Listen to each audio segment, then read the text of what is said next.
నిర్మల్ జిల్లా బాసర్లోని సరస్వతి ఆలయ అభివృద్ధి నిధుల మీద స్థానికులు ప్రభుత్వాన్ని నిలదీస్తున్నారు. మాస్టర్ ప్లాన్ అంటూ గత ప్రభుత్వం విడుదల చేసిన నిధులు వెనక్కి వెళ్లటాన్ని ప్రశ్నిస్తున్నారు.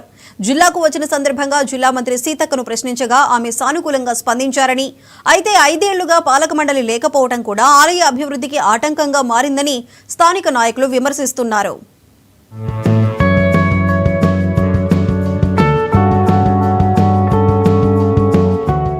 నిర్మల్ జిల్లాలో గోదావరి ఒడ్డున ఉన్న సరస్వతి అమ్మవారి క్షేత్రం దేశంలో 2వ అతిపెద్ద సరస్వతి ఆలయం.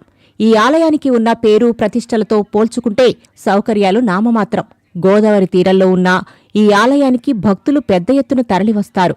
మరీ ముఖ్యంగా అక్షరాభ్యాసానికి చదువుల తల్లి సరస్వతి అమ్మవారి సన్నిధి ఎంతో మహత్వపూర్ణమైనదిగా చెబుతారు. అయితే ఇక్కడ కావలసినన్ని గదులు అందుబాటులో లేకపోవటం లాంటి ఎన్నో సమస్యలున్నాయి.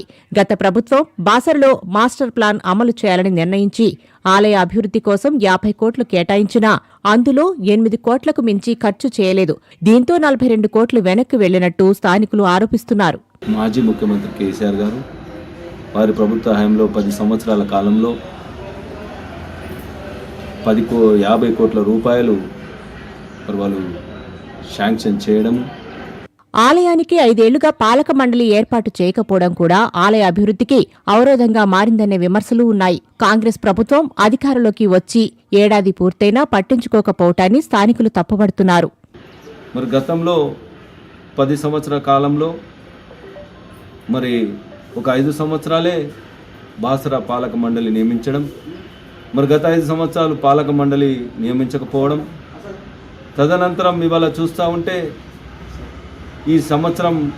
ఈ ప్రభుత్వం సంవత్సరం పూర్తయిన సందర్భంగా కూడా మరి ఇప్పటి వరకు మరి ఏ ఒక్క నాయకుడు కూడా మరి స్వయాన దేవాదాయ శాఖ మంత్రి ఏదైతే కొండా సురేఖ గారు ఇప్పటికీ కూడా సరస్వతి ఆలయాన్ని దర్శించుకోకపోవడం చాలా మరి బాధాకరం అనిపిస్తుంది. అయితే ముదోల్ నియోజకవర్గ ప్రజల తరపున మేము అమ్మవారి తరపున కూడా మేము బాధతో తెలియజేస్తూ ఉన్నాం.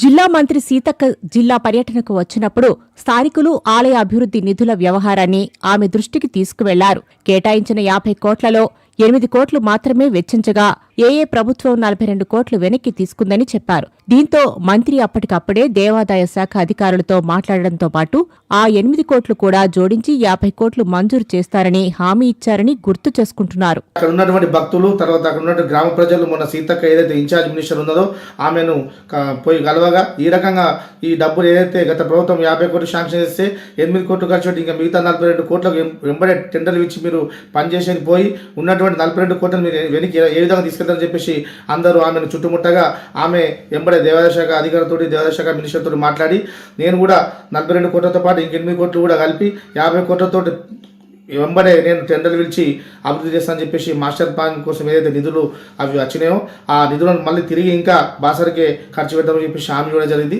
భక్తులకు గదులు అందుబాటులో లేవని, ఉన్న కొన్ని రూములు వీఐపీలకే సరిపోతున్నాయని విమర్శిస్తున్నారు. కొన్ని గదుల నిర్మాణపు పనులు మందకొడిగా సాగుతున్నాయని స్థానికులు, భక్తులు ఆరోపిస్తున్నారు.